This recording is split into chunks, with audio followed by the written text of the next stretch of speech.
As grandes mudanças em sustentabilidade começam dentro da gente, nos pequenos gestos, quer seja em casa, quer seja nas empresas. Vem com a gente encarar esse papo. Vamos nessa? Vamos? Depois da vinheta.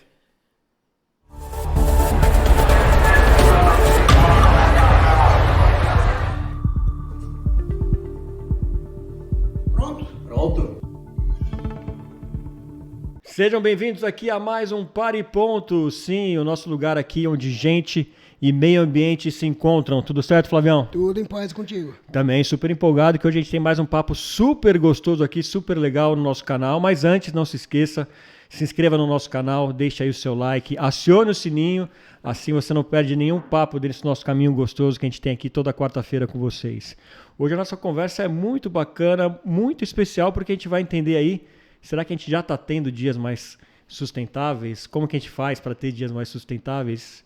Nosso convidado então hoje é ele, Marcos Nakagawa, professor Naka, tudo bem? Olá pessoal, bom dia, boa tarde, boa noite para quem está assistindo aí no YouTube, muito bacana a gente estar aqui juntos, um prazer para esse papo gostoso que a gente vai ter. Que legal, muito prazer te receber aqui, mas me diga aí, a gente está vivendo já esses dias mais sustentáveis ou é um caminho ainda longo para a gente percorrer?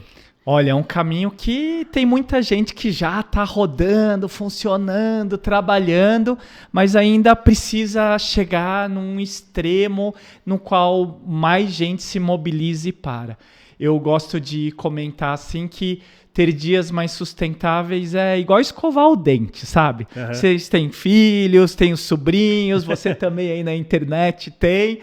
E aí você vai lá e ensina ele a escovar o dente, ela a escovar o dente. Nossa, que dificuldade. Nossa, nem me fale. É um sofrimento, não é? Ainda é, com a minha de 5 anos ainda é. Com o meu de 16 também. Com o meu de 14 também. E aí a gente fica lá, vai escovar o dente, não esquece de escovar. E aí, para que esse hábito seja criado, né, a gente precisa criar vários outros hábitos também, como, por exemplo, reciclar, como, por exemplo, selecionar produtos mais sustentáveis, orgânicos, que tenham menos impactos ambientais, menos impactos sociais. Então, essa é a grande dificuldade, né? Em como a gente consegue, no nosso dia a dia, pequenas ações que façam realmente transformações. Uhum. Agora, você fala super bem e fala sempre dessas ações, né? E tem muita gente, vou tentar encadear aqui várias perguntas para você responder numa tacada só. Legal, Flávio. Então, primeiro, para quem que você fala? Você fala para essas pessoas que já se deram conta da importância de sustentabilidade, ESG, desenvolvimento sustentável, que seja, ou você fala para pessoas que ainda não se deram conta disso, que ainda são resistentes a esse conceito? Essa é a primeira coisa. E a segunda coisa, você se sente ouvido por quem? Você acha que você é ouvido por essas pessoas? As que já estão nessa linha ou as que não estão? Legal, né? Na nossa área de sustentabilidade e meio ambiente, a gente tem o pessoal que chama de convertidos, né? O pessoal que é evangelizado, né? Nesse tema da sustentabilidade. E eu sinto que, sim, eu falo para essas pessoas que já conhecem o tema, que são da área de sustentabilidade.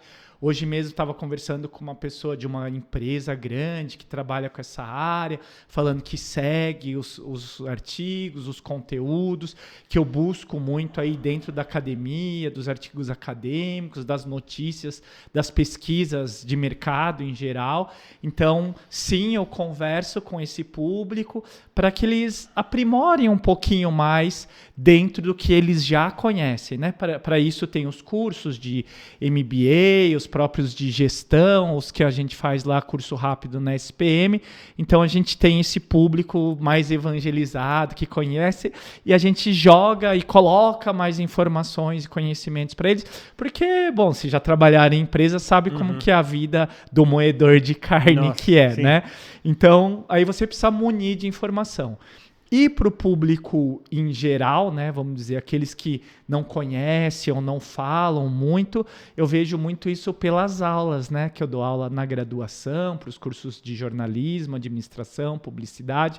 Muitos deles já ouviram falar ou tiveram lá uma ação de plantar um feijãozinho, crescer, ou fazer um artesanato com a garrafa PET e aprender que aquilo era reciclagem. E aí a gente aprofunda um pouquinho mais. Por meio do YouTube, do Instagram, que eu vejo que a gente consegue chegar em pessoas não convertidas, né? Que são pessoas que acabam mandando uma mensagem, falando, nossa, nunca tinha pensado nesse tema. Esse dia mesmo eu postei sobre a importância, até repostei, na verdade, sobre a importância de cuidar dos resíduos de remédios, né? Então, tem um local correto para você fazer o descarte. E recebi umas 3 pessoas falando, nossa, eu nunca imaginava que não podia jogar no... Então, pequenos passos, né? Pequenos públicos que você vai atingindo. E acho que também por meio dos artigos, né, que saem no jornal, que eu escrevo para Folha, Especialista, às vezes para Exame, para o Estado de São Paulo, que acaba atingindo um público maior e às vezes não convertido. E dá para perceber que público é mais fácil de evangelizar? Eu tenho a sensação que os jovens estão com a cabeça mais aberta, né? Até por ser uma questão de mudar de hábito, talvez seja mais fácil entrar na cabeça do que, sei lá, né, a geração dos nossos pais, que ainda são resistentes a algumas coisas, porque por simplesmente falar, não, eu sempre fiz assim com lixo, então não preciso mudar, né? Conta pra gente essa experiência de falar com públicos diferentes. Esse público, né, vamos dizer, as crianças e jovens, eles são mais adaptáveis ao conhecimento, né? Porém, eu sinto que a gente precisa ter algumas coisas mais cool, legal, fashion, hypster, né? Em vez de ficar falando, você é chato, biodesagradável, né? Não faz isso, não faz aquilo. Acho que a gente precisa de coisas mais bacanas, de um modo de passar de um jeito mais legal. É que começou meio errado, né, Naka? Começou com uma coisa muito quadrada falar de sustentabilidade, né? Agora tem pessoas como você, que eu acho que ainda são poucas, né? Que estão trazendo essa pegada mais descolada, né? Eu acho que é isso, né? Eu tenho aprendido muito, pesquisado muito, né? Com os youtubers, com os tiktokers. Não que eu quero ser eles, né? Eu quero, na verdade, munir esses tiktokers, instagramers de conteúdo, né? Então eu sempre acabo repostando, mandando conteúdo para alguns também, para que eles possam ter conteúdos bacanas, porque eles já falam de uma certa forma na linguagem que esses jovens gostam. E aí, como eles agora aprendem pelo TikTok, pelo Instagram, como os filhos de vocês também estão participando disso, então nada melhor do que ter conteúdo bacana para que se passe nessa nova linguagem, né? Você, como especialista em comunicação, sabe muito bem que nada mais é do que um novo formato de linguagem, porém sempre vai precisar de conteúdo, né? O que sempre, em todo tipo de linguagem, dancinha, vídeo, escrita, filme, whatever que seja, vai precisar de conteúdo. E é isso que eu me proponho a ajudar, a colocar conteúdo, criar, desenvolver conteúdo, curar conteúdo. Esse é a minha missão. Agora, por outro lado, esse é um raciocínio natural, né? Sempre a gente fala é uma questão de educação, a sustentabilidade é uma questão de educação, naturalmente vem à nossa mente pensar nos jovens, nas crianças, né? Aliás, você é prêmio Jabuti, né? Com o teu livro 101 Dias com Ações Mais Sustentáveis para Mudar o Mundo, né? E a última das ações é ensinar isso a uma ou mais crianças, quantas forem possível. Por outro lado, a questão da sustentabilidade, ela traz assuntos e temas que são urgentes para hoje. E as lideranças que estão aí precisam se dar conta disso. Indo para o lado positivo dessa história, não é uma grande oportunidade para a gente de cabeça branca e de mente aberta trabalhar com esse tipo de assunto? Exatamente. Eu acho que cada vez, fica até arrepiado, né? Cada vez mais a gente precisa realmente de pessoas como a gente, como vocês estão fazendo esse podcast. Curta aí no canal, dá aquele clique aí, segue aí que a galera aqui é gente boa. E aí colocar exatamente, né, esse conteúdo, colocar de uma forma positiva, fluida, eu acho que é fundamental. O tempo urge, como você falou, né? As mudanças climáticas estão acontecendo, né? Quem está assistindo, a gente está agora em dezembro, e estamos usando blusa, né, que é uma coisa realmente muito diferente. Tudo isso graças às mudanças climáticas, todo o processo que a gente está passando. E realmente a gente precisa dessa urgência. A urgência aí, numa certa forma, precisa de uma pressão popular, né? E para essa pressão popular precisa de conhecimento, né? Educação e de todas as classes sociais e idades. Mas acho que o principal que a gente vem fazendo é ir atrás dos cabeças brancas que estão nas empresas, né? Porque esses muitas vezes têm o poder da caneta, né? E numa canetada podem fazer coisas bacanas ou coisas não bacanas. E se tomarem decisões que tenham a ver com as questões ambientais e sociais, como, sei lá, diminuir o seu carbono, ou comprar um caminhão elétrico, ou mudar sua matriz energética. Enfim, dá para fazer várias pequenas ações para a empresa que tenham uma ecoeficiência, uma economia financeira e uma bom valor agregado ao impacto ambiental mais positivo ou menos negativo no caso. Né? Então, realmente a gente precisa mais discutir isso em todos os âmbitos, em todos os fóruns. E tem sido um desafio nas empresas tornar isso não um modismo, né? Principalmente com a chegada do ESG, que na minha opinião, né, a gente deveria achar um nome um pouco mais amigável aqui para o Brasil, porque a sigla está em inglês, inclusive. Você tem se deparado com muita empresa que está fazendo pro forma, assim, todo mundo está fazendo, vamos fazer também. Como não cair nessa cilada uma empresa, por exemplo? Essa pergunta é a primeira pergunta que as empresas fazem quando a gente começa, ou numa palestra, ou então numa consultoria, né? Que eu acabo também dando consultoria para grandes empresas, uma grande empresa de bebida é nosso cliente agora. E a gente tem visto que, assim, lá dentro, esses executivos, eles gostam do temática, né? Do ESG, que é o Ambiental, Social e Governança, em inglês. Tem gente que coloca mais um E, né? De econômico, ambiental, social e governança.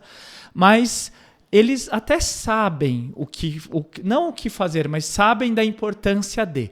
Mas, como isso ainda não entrou no processo do dia a dia, no checklist da firma, né, que você preciso ter compliance, vou comprar isso e pedir para ter os 3 orçamentos. Entendi.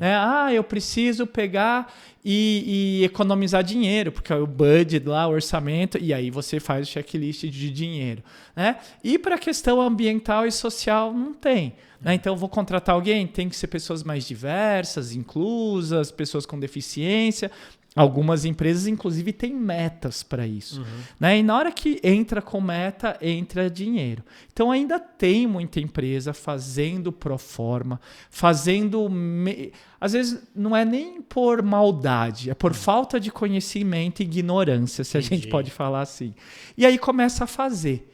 E aí... Quando começa a fazer, quer falar já ao mesmo tempo, né? O povo da comunicação. Eu sei bem. Sabia que você ia lembrar de algumas histórias. Caso. Vamos dar entrevista, mas peraí. Você quer falar de diversidade, então eu posso trazer um repórter aqui para dar uma volta no escritório? Não é bem assim. Exatamente. Então, assim, não é por maldade, mas às vezes é colocar lá o carro na frente dos bois, né? Não ter uma política bem definida, não ter um processo definido para, nesse caso, nesse exemplo que você muito bem deu, de fazer uma diversidade, falar da diversidade. Legal, ainda a gente não conquistou todo mundo que a gente queria, diverso aqui ainda, mas olha aqui, a gente tem essa ação, tem essa política, tem essa meta, os gestores estão ganhando bônus se eles conseguem, e aí você consegue efetivamente mostrar que é um processo de aprendizagem, com metas definidas, com entregas, e aí não é greenwashing, não é diversity washing, não é ESG washing, que é lavagem verde, né, que você limpa lá e fala, agora eu tô bonitinho, né? Então não é só isso, né? Você realmente tem um processo muito bem definido. E se você tem isso blindado, documentado, com a diretoria executiva assinando, aí né? E tem muitas empresas que agora, inclusive, estão com medo de comunicar. Né? É isso que você ia falar, né? Isso que eu ia falar. Que eu ia falar que tem um outro lado da moeda, né? Porque tem também, e aí sim, até para incentivar as empresas que querem iniciar nessa jornada, como a gente fala, né? Tem empresas que estão fazendo, né? Iniciaram já bons processos, mas têm medo exatamente para não serem taxadas de um marketing verde, enfim, alguma coisa nessa linha, né? E eu acho que boas ações precisam ser incentivadas, né? É isso, né? Boas práticas precisam ser mostradas, precisam ganhar prêmios, precisam aparecer no jornal, precisam... com esse cuidado que a gente falou anteriormente, né? Que tenha tudo um lastro, uma base muito sólida, para que não seja simplesmente uma ação que pop-up lá e acabou, né? E o grande medo é que as empresas parem de fazer isso, né? De mostrar. E isso já tem 2, 3 empresas que a gente conversou, que eles têm muita coisa bacana. E aí tem outra coisa que é importante, que é organizar as informações, né? Como o ESG é muito amplo, que é a parte ambiental, que fica com os engenheiros ambientais da fábrica, fica lá com o pessoal da área de... pessoal que pode falar dessas palavras, claro, de firma, né? Pode. Pode, né? Pode. E aí o pessoal lá que cuida, né, dos facilities, que cuida da gestão da empresa, do escritório. Aí a parte ambiental é resíduo, água com eles, né? E aí eles acham que isso é uma coisa. Aí vai falar com o pessoal do compliance, né, que é outra coisa, são os advogados, é uma área lá que cuida dos relatórios, que cuida da política. E aí tem uma ação super bacana do RH de fazer um projeto com os filhos dos funcionários, os parentes. E aí cada um, né, obviamente, quer ganhar seu bônus, quer fazer sua atividade, quer fazer toda essa parte, né, quer se aparecer na firma para ganhar mais status, subir no nível hierárquico da empresa. E aí fica lá só naquele departamento, naquela área, naquela baia, né? Quem é da área corporativa sabe o que eu tô falando. Fica lá dentro da sua baia, do seu departamento. E aí cada um vai fazendo suas coisas e não tem essa união das informações, né? Que é super triste, porque aí você vai ver a riqueza que existe dentro da organização. Numa dessas empresas que a gente está dando consultoria, é uma multinacional, né? Então tem políticas formuladas maravilhosas, mundiais, que todo mundo tem que seguir. Eles fazem uns relatórios que fazem por fazer, mas direitinho, né? E não sabe o poder que é esse relatório, né? Então, acho que esse é a forma de que você tem que concentrar as informações, né? Acho que por isso tem muito departamento para isso. E aí colocar e mostrar essa sustentabilidade no dia a dia. Porque senão fica muito etéreo. Sim. Mas e o que você acha, então, de atrelar o bônus? Assim? Isso não dificulta, de certa forma, de que seja genuíno, de repente? Eu acho que tudo que é de ESG deveria atrelar o bônus. Tá. Tudo. Porque não adianta, o executivo vai dar foco na sua pauta, aquilo que lhe interessa, aquilo que está nas suas metas. E ele, imagina, ele tem 8 horas, 10, 12 horas de trabalho. Ele, assim como a gente, né? Tem lá, você vai falar, agora a minha prioridade é lavar roupa, ou fazer o jantar, ou fazer aquele artigo que eu preciso. Daí eu penso, ainda não tem aquelas cuecas limpas, amanhã não tem cueca para usar. Né? Então, prioridade, lavar a roupa. Né? E aí, assim, é executivo. Ele vai pensar, puxa, eu vou pegar aqui, meu bônus está atrelado à meta de vendas. Vou focar aqui em vendas, isso, aquilo. Presidente, a gente tem um tema aqui da diversidade. Legal, importante. Mas espera aí, deixa eu acabar essa reunião do bônus aqui antes, que é a meta financeira. E aí ele vai focar nisso. Então tem grandes empresas como a Vivo, como a Ambev, como a Klabin e algumas outras que eu lembro de cabeça, que já tem meta dos seus executivos de 1/3 ligado às questões ESG. Outras já são quase 2/3, né, deixando 1/3 do econômico, do ambiental e do social, né, que aí você mostra que efetivamente está ligado à cultura e ao cerne da empresa. Não adianta você falar que eu tenho isso no DNA, tá? E o bônus do executivo está no DNA também? Está no DNA do bônus do executivo? Não. Então como você vai falar que está no DNA se realmente não está onde você quer chegar? Tá, agora até chegar o bônus, tem uma série, não de checklists, né? Você costuma dizer que a questão não é checklist, a questão é primeiro identificar, e eu costumo dizer que empresas São barcos, são navios. As multinacionais são navios transatlânticos, isso. Demora para você mudar rumo, né? É difícil fazer uma mudança de rota. Mas as pequenas também sofrem com esse tipo de problema, mais ou menos do tamanho da empresa. Então, para aquela empresa, aquele diretor, aquela pessoa de dentro de uma empresa que tem esse poder de tomar ou de trazer ideias novas, por onde começar? Perfeito. Eu acho que, para começar, eu sempre gosto de fazer um diagnóstico, né? De você entender o que está sendo feito. Porque não adianta você ser o bastião lá e falar, agora eu sei o que está certo, você vai fazer isso, você vai fazer aquilo. Já não dá certo. Né? Ainda mais na firma que tem uma briga de poder, de status. Não existe chegar com uma receita pronta, né? Exatamente. Então, a primeira coisa é você buscar aquelas pessoas que já trabalham com isso. Né? Depois tentar juntar elas num comitê, num grupo de trabalho, numa comissão, alguma coisa assim, e obviamente fazer com que toda a alta hierarquia fale, não, legal, vamos em frente, é isso, temos que ir, dê um apoio, dê um suporte. Geralmente a gente chama um padrinho, uma madrinha para esse comitê, de algum VP ou próprio presidente, para empoderar esse grupo. E esse grupo, estando pronto, começar a mapear tudo o que está sendo feito. Mapeado isso, já usando as técnicas de qualidade, de gestão de qualidade, você consegue ver os pontos de melhoria, ver os pontos que podem ser otimizados, que podem ser divulgados.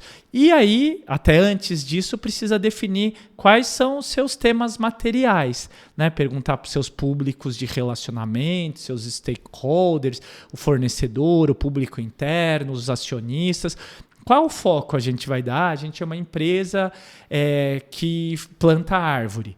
Né? Óbvio que a gente vai ter que cuidar, né, da parte da água, a parte do local de plantio, a parte de ter só um tipo de planta naquela região. Né? Então, você vai dar focos conforme os impactos menos positivos ou negativos que a empresa faz, para você tentar transformar essa empresa em menos negativa, né? Na verdade, não dá para ser positiva ainda.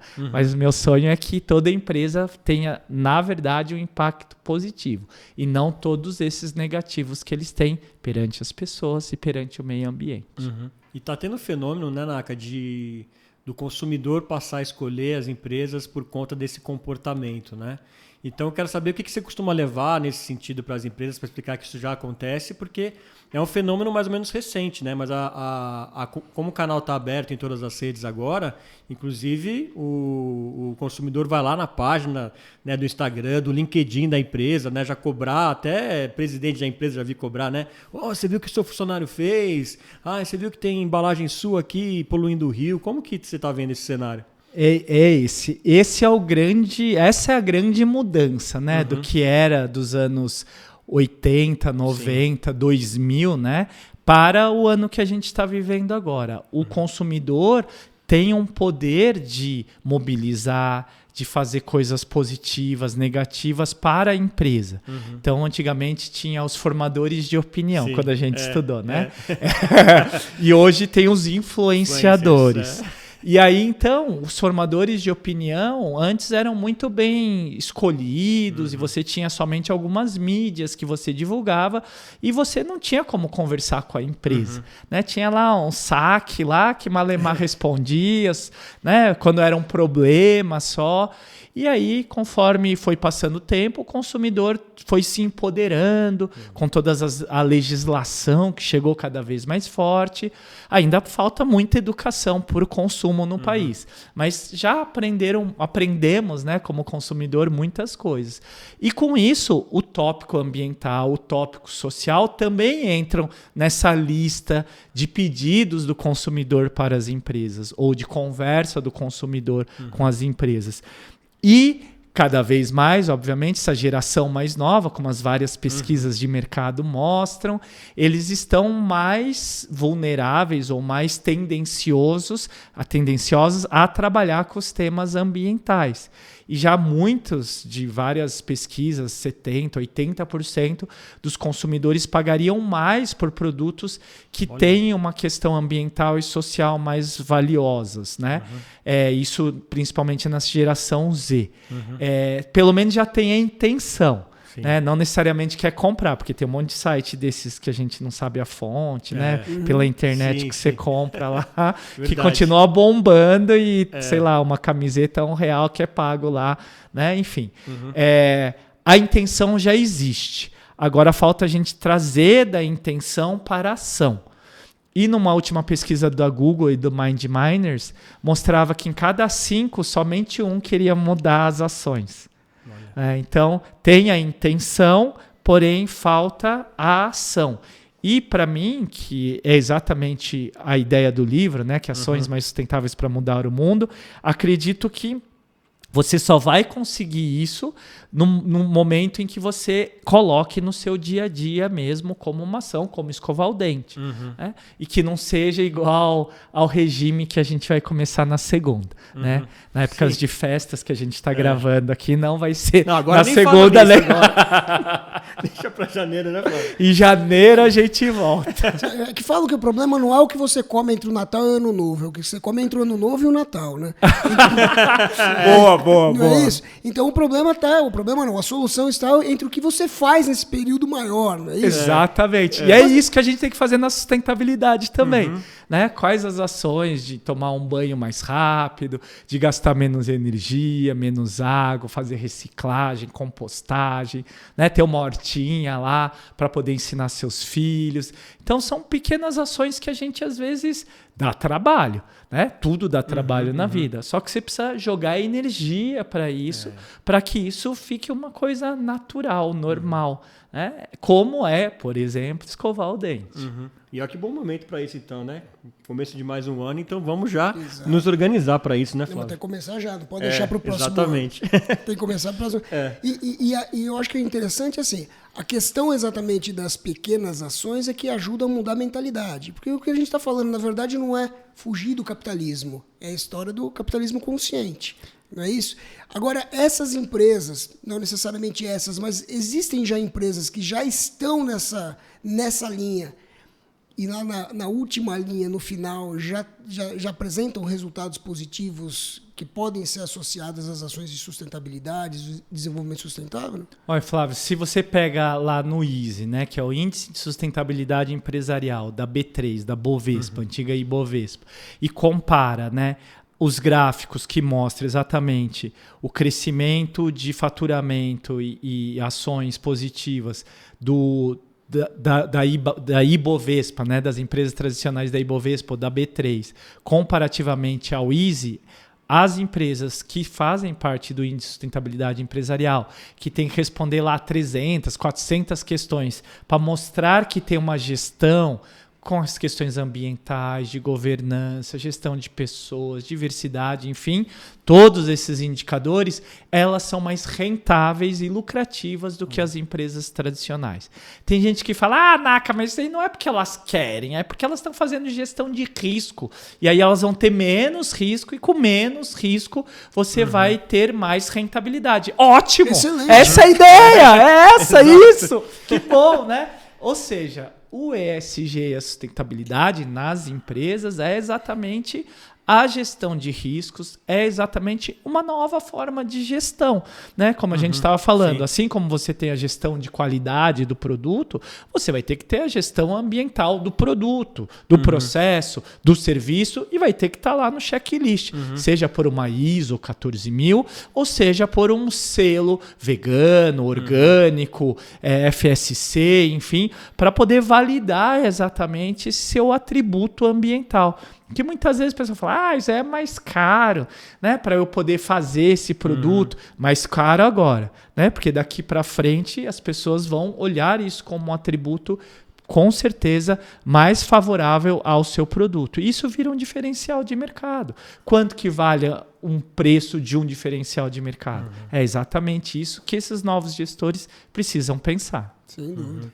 Agora, se o Flávio terminou o tema de empresa, eu queria trazer um pouco para o universo de convívio nosso social, a parte de sustentabilidade, né? E é legal que o Flávio estava comentando aqui no livro que você lista algumas coisas que começa com nós mesmos, né? Ser mais sustentável. Explica pra gente aí, pra gente dar um cheirinho aí do que é o livro, de como começar em nós mesmos e começar a contagiar positivamente quem está à nossa volta. O primeiro é, então, gentileza gera gentileza, Tá. né? Que para mim é a base de tudo. Como você, como um ser humano nesse planeta Terra, sabendo que você faz parte todo de um processo, de um sistema, né? Ecologicamente falando, economicamente falando, socialmente falando, não vai conviver gentilmente com aqueles seres que fazem parte do seu sistema, do seu ecossistema e assim por diante. E, como diz a música, como diz o poeta e tudo que vocês já conhecem também, a gente minimamente precisa ter empatia com o outro. Né? Uma empatia que nasce realmente daquela mesma empatia que você tem com o seu cachorro, com o seu gato, com sua família, porque nós somos seres que dependemos um dos outros, né? Dentro desse sistema todo. E se a gente começa a se debater, a bater, a brigar, todo mundo vai perder nessa brincadeira. Né? Então, essa, para mim, é o primeiro de todos, e falou o último, né, que ensina tudo isso a uma criança, para mim é o que abre e o que fecha. Tá. Né? Começar com você mesmo, tendo empatia, fazendo esse trabalho, e depois com os outros, né? E no final ensinar os 100 exercícios, atividades para uma criança ou mais. Né? Mas eu acho super interessante que você já começa, e aí de novo, voltando, nós estamos falando para convertidos e não convertidos. Então, eu acho que esse é um ponto importantíssimo da gente frisar. Você já começa com uma ação que não é uma ação de meio ambiente. Vou até me corrigir, porque eu sempre falo que na verdade, o meio ambiente é o ambiente em que a gente vive. Não é a história da árvore em si. Não é a floresta, né? Não é a floresta que está isso. distante. Se a floresta estiver perto, melhor ainda. Mas não é só isso. Então começa nas grandes ações, nas pequenas ações, que são grandes ações de convívio, de convivência, de proximidade. Esse é um ponto fundamental da gente, como ponto de partida de se entender, não é? Nós estamos dentro de um ecossistema do planeta. Nós somos natureza. Né? Nós somos o meio ambiente. Né? Nós fazemos parte do meio ambiente. Assim como a árvore, assim como o rio, assim como os macaquinhos. Parece papo de bicho grilo, nada contra, eu adoro, aliás. Parece papo, né, de gente que gosta de abraçar árvore, beijar macaquinho, né? É ótimo, é isso que a gente está falando. A gente também é que o ser humano colocou esse humanocentrismo, né? Pessoacentrismo, colocou o homem no centro e aí acha que tudo trabalha em volta dele. E aí, didaticamente, né? Até para as questões das empresas, a gente acaba separando, né? Meio ambiente, pessoas, no caso da empresa, no caso das empresas, lucro, governança, né? E você acaba separando isso, mas por uma forma didática, né? Para fazer os estudos, que também não dá para fazer um estudo.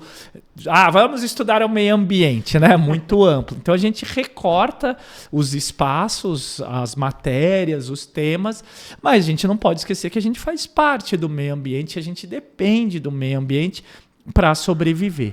E quando a gente fala em sustentabilidade, né, tem esse paradigma ou essa mentalidade coletiva que quando fala sustentabilidade é meio ambiente. Né, fala que é reciclagem, resíduos, e a sustentabilidade é a perenidade, a continuidade, né, de tudo, não só do meio ambiente, do planeta, das pessoas. Então eu entendo a sustentabilidade, aí partindo para o desenvolvimento sustentável, como essa coisa muito mais ampla do que simplesmente a árvore, ou o rio, ou o planeta. Né? Aliás, vão assistir Avatar, que está muito bom. Né? Que eu assisti ontem. Legal. Tá muito legal. Tanto um quanto dois, assim, mostra exatamente tudo isso que a gente está falando. Como a gente se liga com a natureza, né? A gente não tem as caudas que conectam lá, mas a gente tem toda uma energia, uma alma, depende da sua religião, como você quiser chamar isso, mas para poder interagir com tudo isso que está no nosso entorno. Agora, aproveitando que você é um grande especialista em economia circular, Naka, dá um exemplo para quem ainda não entendeu como que a gente trata o lixo em casa, por exemplo. Explica para as pessoas a diferença que faz uma simples reciclagem em casa, para eles terem noção assim de uma coisa tão acessível e tão simples de fazer, não é? Lixo ou resíduo? É resíduo, né, que a gente chama, exatamente. Ele sempre me corrige aqui, né, Flávio? Mas a gente precisa, acho que é até legal ir para o histórico, né? Tá. O histórico sempre foi, né? Aliás, as empresas nasceram desse histórico, que era você ia na natureza, pegava as coisas da natureza, os suplementos, os recursos naturais, água, energia, água, madeira, petróleo, minério, e aí você colocava isso num formato, né, que é o formato de um carro, um formato de uma geladeira, um formato de uma TV, e vendia para as pessoas. As pessoas iam lá, compravam, utilizavam até a hora que dava e depois descartava, jogava fora no lixo, que é o lixo que tem essa conotação mais negativa, inclusive, que não tem fim. Né, que na verdade ele não tem uma finalidade depois que você joga. Né? Quando a gente fala do resíduo, é que ele vai ter uma finalidade para isso. Então, essa é a economia linear, com começo, meio e fim. E o fim, na verdade, não tem... Vamos jogar fora? Vamos jogar fora onde? Né? Vamos jogar fora aqui na cidade.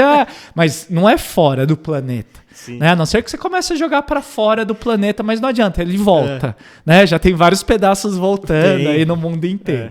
Então, essa é a economia linear, com começo, produção, retira da natureza, faz a produção, separa, embala, joga no mercado, põe na loja, o consumidor consome, compra, consome e joga fora.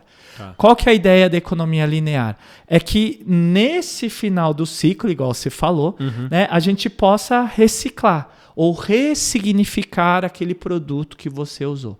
Seja uma camisa, um tênis, uma geladeira, um carro, uma embalagem de salgadinho, uma embalagem de refrigerante, de cerveja, que você faça com que ele volte para o sistema. Não necessariamente vire o mesmo produto, a mesma embalagem. Mas ele pode, uma camisa, ser refeita, reutilizada, pode virar outros produtos e assim por diante. Então, como você falou, esse simples ato, ai que saco, tem que pegar a embalagem, lavar, joga água fora, pega a caixinha de leite, lava, joga fora, põe lá no lugar certo, separa, né? E vem o pessoal, retira. E isso, além de tudo, gera dinheiro para quem não tem. Né? Ou para quem trabalha, né? Emprego, numa cooperativa, nos catadores. E você tem efetivamente o retorno nesse produto, que ainda é muito baixo no nosso país. Muito tirando baixo, as latinhas de alumínio, ou alumínio, que é 98, 99 quase por cento, o restante não chega a mais do que 10%. Caramba. Isso nas grandes capitais, né? Que em São Paulo, na pandemia, chegou a 6, 5, 9, né? De plástico, PET, essas coisas, mas nas outras capitais não existe esse tipo de trabalho. E o consumidor tem que entender que isso é uma corresponsabilidade dele. Né? É da empresa, é do governo, é do varejista que vendeu para ele, da loja de supermercado, e também dele, para que ele possa levar lá no final. Isso segundo a nossa lei, que é a Política Nacional de Resíduos Sólidos. Lá em outros países, a responsabilidade é da empresa que produz. E aí elas vão correndo atrás para buscar esses seus produtos de fim de vida para poder dar o destino correto, senão ela paga multa. Alguns produtos aqui no Brasil, como pneu, como... Me ajuda aí, Flávio. Vidro, pilhas, baterias. Esses daí eles são obrigados. Resíduos de defensivos agrícolas. Né? Empresa é obrigada... A empresa é obrigada a retirar do mercado. Tá? Que eles são produtos contaminantes. Vidro, principalmente lâmpadas com fluorescentes, essas coisas. Isso. E aí, se você vê, a empresa pode tomar uma multa. Agora, os outros produtos, aqui estou falando de classe, acho que A1 ou 2, não sei a especificação correta, mas é uma classe específica que usa esse tipo de contaminante. Né? E esses são obrigados a retirar. E esses realmente são destinados. Mas mesmo assim, no seu final de vida, eles podem virar energia sendo queimado, eles podem virar separados e virar outros produtos químicos. Então dá para a gente retirar. O raciocínio que eu mais gosto, até aqui pessoal do canal, né, é entender que a gente não vai dar para retirar para sempre todos os elementos químicos e materiais e naturais que a gente precisa da natureza. Porque, por exemplo, o lítio, né, que você usa no seu celular já está com os anos contados, né, porque já os grandes locais já foram mapeados. Ou seja, você precisa entender, e aí até uma oportunidade de negócio, né, para as startups, para quem quer ser empreendedor e tudo mais, que essa área vai ser a futura área da mineração, né? Que é a mineração de resíduos. Já existem a mineração de resíduos eletrônicos. Olha só. Que daí tem locais que trituram, daí separa o ouro, o manganês e todos os cobres, e aí começa a fazer todo esse processo. Então, a gente tem que entender que a economia circular tem que ser o novo modelo para qualquer tipo de negócio. Você que é empreendedor, está pensando num produto, num projeto aí, pensa nisso também, né? E trazer para o dia a dia, para as pessoas, para fazer parte, como é escovar o dente e tomar o banho. Espero que vocês estejam escovando o dente e tomando banho, né, pessoal? Tomara, hein, pessoal? A gente vai sentir o cheiro daqui. Agora, só para a gente se inspirar aqui, e quem quiser pesquisar e aprofundar mais sobre economia circular, tem algum país que seja um modelo assim, exemplar, que trata isso de uma maneira mais avançada? Tudo que está lá na Europa, geralmente eles têm um processo bem bacana. Na Alemanha, inclusive, se não me engano, tem até um shopping só de produtos da economia circular, né? Seja de reciclagem, seja de reuso, seja de slow fashion, que reusa os produtos. Enfim, tem esse processo também. No Brasil também tem várias ações, né? Tem muito aqui na Vila Madalena, aqui em São Paulo, para quem está assistindo fora do Brasil. Teve uma novela, né, Vila Madalena? Acho que todo mundo conhece. Que lá também tem várias lojas aí de moda, de economia circular, tem algumas feiras específicas. E a Fundação Ellen MacArthur, né? Para quem quiser, coloca lá a Fundação Ellen MacArthur, é uma das melhores organizações que mais tem estudado a economia circular. Que legal. E nessa linha, até para tentar contribuir aqui, esses setores do vidro, das embalagens, etc., foram adiante por conta do envolvimento de todo mundo que está envolvido na cadeia. Então, os acordos setoriais, eles conseguiram encontrar valor econômico, inclusive, nessa economia circular, na reciclagem das embalagens e por aí vai. Então, esse é um grande desafio para vários dos outros setores, né? Perfeito. E você já tem, né, garrafas de bebida com vidro reciclado, garrafa PET 100% reciclada de PET mesmo, né? Então, você começa a ter um certo avanço. Mas isso geralmente nas grandes cidades, né? Porque nas cidades no interior ou Brasilzão afora, em capitais também ainda existe um problema muito grande que não estão dentro, inclusive, da Política Nacional de Resíduos Sólidos, né? Que esses municípios já precisavam ter terminado aí com seus lixões, terem aterros planejados e terem todo esse processo. Ou seja, então, uma boa fonte de pesquisa como referência de locais que deram certo, procura cooperativas, e existem várias cooperativas. E um lugar de pesquisa bacana, que você é fundador, é a Abraps, né? Que é a Associação Brasileira dos Profissionais pelo Desenvolvimento Sustentável, não é isso? Que nasceu a partir do interesse de trabalhar os ODS. É isso mesmo? É isso mesmo. Faz desde 2011, né, que a gente se reuniu aí dentro desse processo, 2010, na verdade, com um grupo de pessoas que trabalhavam para esse tema, que trabalhavam com esse tema em diversas empresas, consultorias, ONGs e assim por diante. E no começo de 2011, a gente lançou a Associação Brasileira dos Profissionais da Sustentabilidade, que a gente chamava naquela época. Ainda não tinha os ODS, né? E em 2015 a gente que são ODS, para quem não está falando. É verdade, pessoal, desculpa. Os Objetivos do Desenvolvimento Sustentável da ONU, coloca aí 17 ODS. que são, desde 2015, foram fundadas, e lá tem 17 objetivos, como acabar com a miséria, acabar com a fome, com a pobreza, diversidade, crescimento econômico, para gente que acha que isso é coisa só dos verdinho, vermelhinho, né? Então também tem essa parte econômica que é legal. E a gente coloca lá, desde aquela época, que os profissionais precisam se desenvolver nesse tema. A gente nasceu para poder abarcar as pessoas que estão trabalhando, dar um suporte.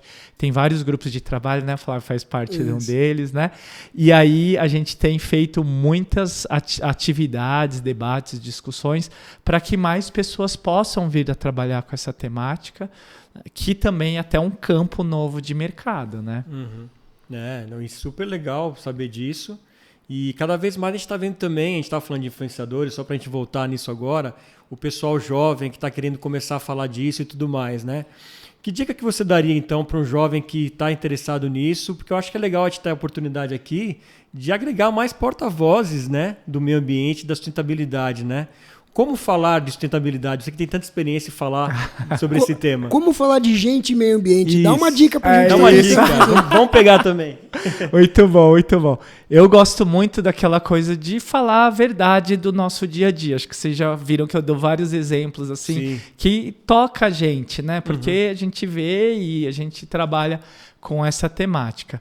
Tem que ser de uma forma muito descolada, cool, legal. Você dificilmente pode falar a palavra não, né? Porque ninguém quer não fazer isso, não ou pode não fazer isso. não pode fazer isso, não pode fazer aquilo, né? Tem uma campanha super famosa que é Faça Xixi no Banho, né? Que foi da SOS Mata Atlântica, há muito tempo atrás. Eu coloquei até no livro também, é uma das coisas que mais geram polêmicas e que as pessoas perguntam. Então, como você pode fazer ações desse dia a dia para poder modificar exatamente seu comportamento diário?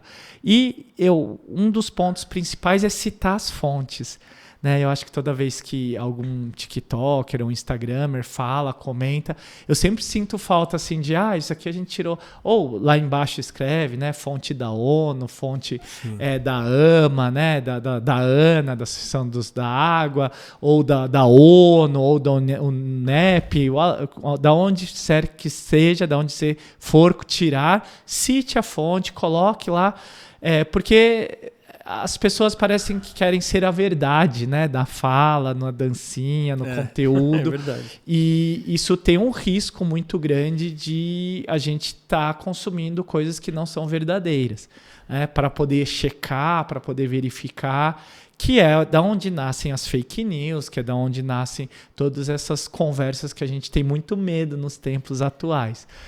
E falar de sustentabilidade, meio ambiente, pessoas, é exatamente esse medo que a gente não pode correr o risco de.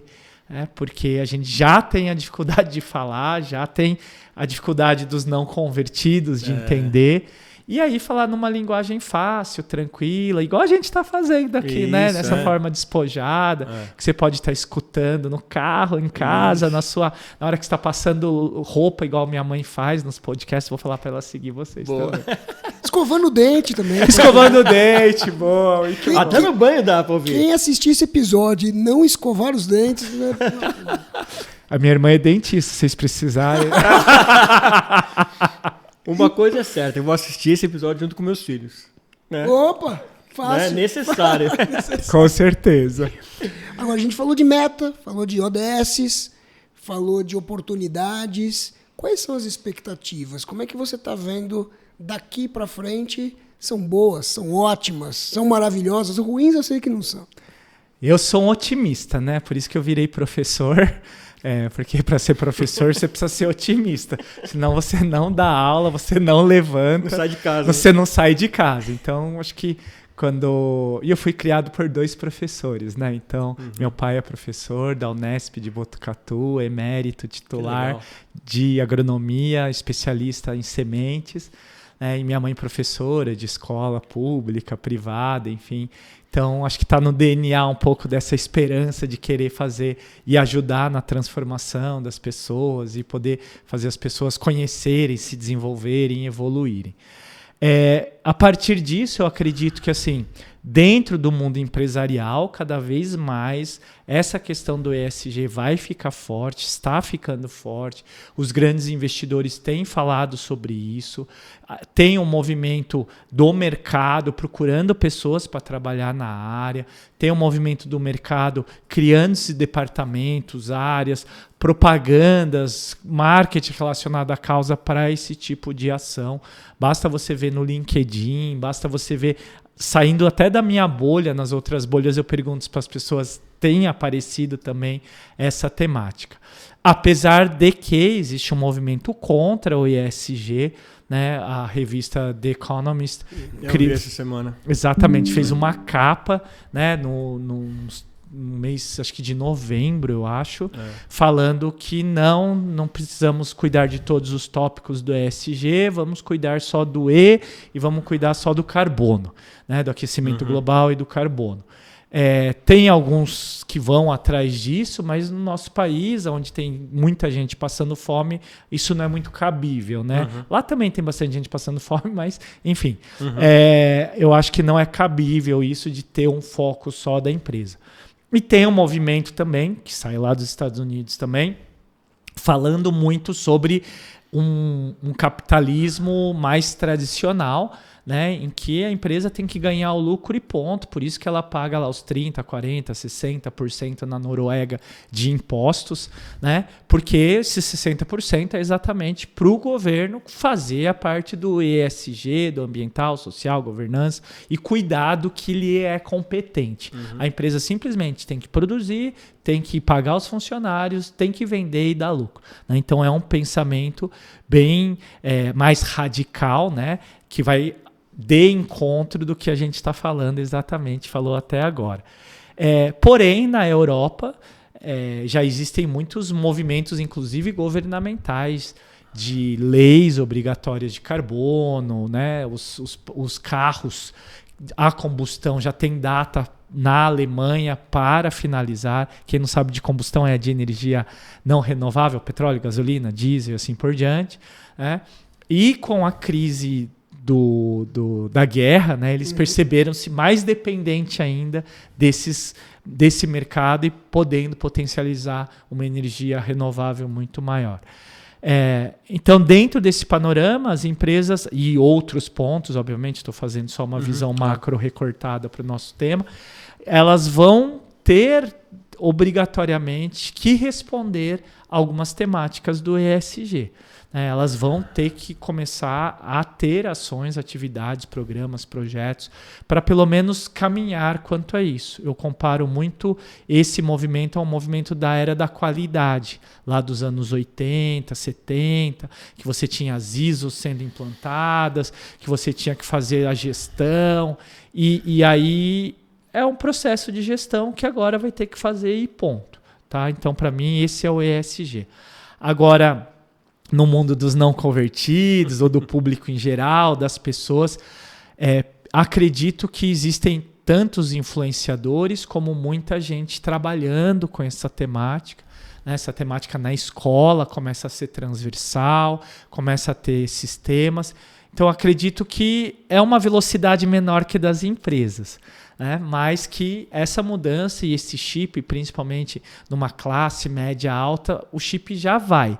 Agora, a gente tem que sair da intenção e ir para a ação, né? Que eu acho que esse é a grande dúvida de como fazer isso, né? Que é o que a gente está buscando. Se vocês entrevistarem alguém, não esqueçam de me avisar como é que foi esse daí.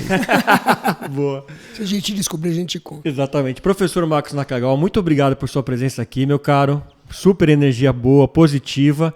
Eu quero fechar com você dizendo aí as suas redes para quem quiser te acompanhar e aproveitar você com toda a sua energia aqui para chamar mais gente para essa caminhada, essa jornada aqui com a gente, por favor.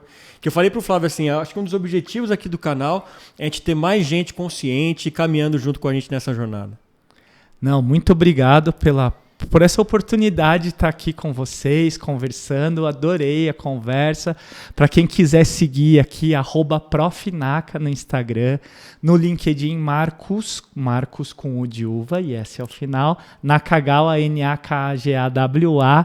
Lá no LinkedIn tem vários artigos que eu coloco lá, vários conteúdos, pessoal da área profissional aí, muito bacana. E também toda a nossa plataforma Dias Mais Sustentáveis, né? Então, www.diasmaissustentáveis.com, tem todo o material de notícias, de dicas lá. No YouTube, Dias Mais Sustentáveis. A gente vai ter o podcast, que vocês vão ser convidados também. Dias Mais Sustentáveis, que logo mais vai estar no ar. E eu tenho que contar que o ano que vem teremos a caravana Dias Mais Sustentáveis. Como é que é isso? A ideia, em Premiere, Van Premiere aqui, né? Já vai sair logo mais esse podcast, né? E aí a gente vai levar palestras, debates, vai levar trabalho com startups, tudo em 10 capitais do país, durante 10 meses. A gente vai uma semana em cada capital do país para levar dias mais sustentáveis. Sensacional. Tá feita a chamada já, hein? Que privilégio. E se vocês quiserem um dia preparar e o contato disso aqui, também vou estar à disposição assim que tiver preparadinho. Só marcar. Tá bom? Obrigado mais uma vez, Naka. Um prazer te ter aqui. E obrigado a vocês aí que acompanharam esse episódio delicioso, cheio de energia e cheio de sustentabilidade principalmente. Não se esqueça, como a gente já disse aqui, acione o sininho, se inscreva no canal. Isso é muito importante pra gente. Não dói nada, não custa nada, mas nos ajuda a continuar levando esse conteúdo de transformação para vocês todas as quartas-feiras. Eu sou o Fernando Tuller. Eu sou Flávio Ferlini Salles. E esse foi mais um Para e Ponto. Eu te espero no próximo. Até lá.